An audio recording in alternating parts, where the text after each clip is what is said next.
ഞാൻ George Jacob 9324038501 9446753840. ഇന്ന് നമ്മുടെ ബ്രെയിനിൻ്റെ തലച്ചോറിൻ്റെ പ്രവർത്തനവുമായി ബന്ധപ്പെട്ട് ചില കാര്യങ്ങൾ പറയാം എന്ന് കരുതുന്നു. തലച്ചോറിൻ്റെ പ്രവർത്തനം ഏതെങ്കിലും തരത്തിൽ മന്ദീഭവിച്ചാൽ നമുക്ക് സ്ട്രോക്ക്, പാരാലിസിസ്, പക്ഷാഘാതം ഉണ്ടാവാം. അതുപോലെ അൽഷിമേഴ്സ്, ഡിമെൻഷ്യ, ഓർമ്മക്കുറവ്, ഹൈപ്പർ ആക്ടിവിറ്റി, ഫിറ്റ്സ്, എപ്പിലെപ്സി തുടങ്ങിയ സാധാ രോഗങ്ങൾ. അതുകൂടാതെ നമുക്കറിയാം, ബ്രെയിനാണ് നമ്മുടെ എല്ലാ അവയവങ്ങളെയും നിയന്ത്രിച്ചുകൊണ്ടിരിക്കുന്നത്. ഇതിൻ്റെയൊക്കെ പ്രവർത്തനത്തിന് ക്രമേണ കുറവ് സംഭവിച്ചുകൊണ്ടിരിക്കും.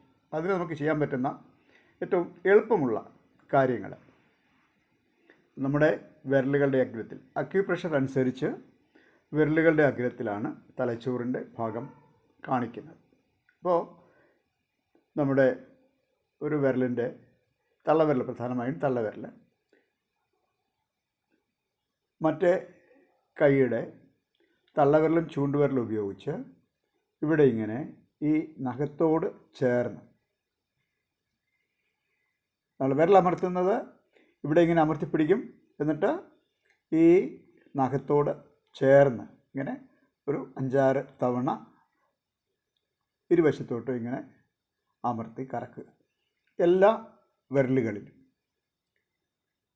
ഇത് കൈയുടെയും കാലിൻ്റെയും എല്ലാ വിരലുകളും ചെയ്യുന്നത് നമ്മുടെ ബ്രെയിനിനെ കൂടുതൽ ആക്ടിവേറ്റ് ചെയ്യാനായിട്ട് സഹായിക്കും, കയ്യിലും കാലിലുമുള്ള എല്ലാ വിരലുകളിലും. അതുപോലെ തന്നെ തല മുഴുവൻ ഇങ്ങനെ അമർത്തുക, തല മുഴുവൻ അമർത്തുക. അതുപോലെ തല മുഴുവൻ കൊട്ടുക. ഇത്രയും ഭാഗം നമുക്ക് ചെയ്യാൻ സാധിക്കും. പിന്നെ ഈ പുറകിൽ